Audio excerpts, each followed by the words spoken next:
தூக்கம், sleep. So ஒரு குழந்தைக்கு எவ்வளோ மணி நேரம் தூக்கம் தேவை?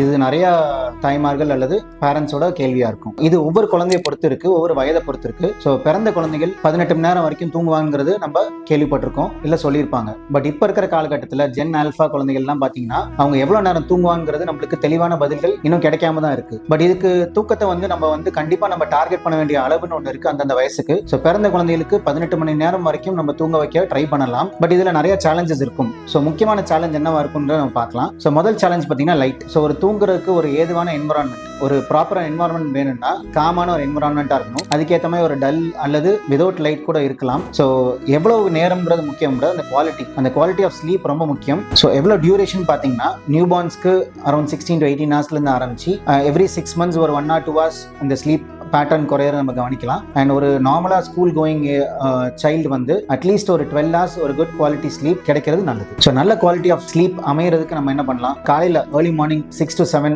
அந்த ஒரு நேரத்தில் குழந்தைங்களை எழுப்பிவிட்டு அவங்கள நல்ல ஃபிசிக்கல் ஆக்டிவிட்டியில் எங்கேஜ் பண்ண வைக்கிறது. சின்ன குழந்தைங்களுக்கு ஆஃப்டர்நூன் நேரம் ஒரு நாப்பை வச்சுட்டு லேட் இந்த ஈவினிங்ஸ் அவங்கள ரொம்ப தூங்க விடாமல் பார்த்துக்கிறது கண்டிப்பாக அவங்களோட ஸ்லீப் சைக்கிளை எஸ்டாப்ளிஷ் பண்ணுறதுக்கு ரொம்ப யூஸ்ஃபுல்லாக இருக்கும்.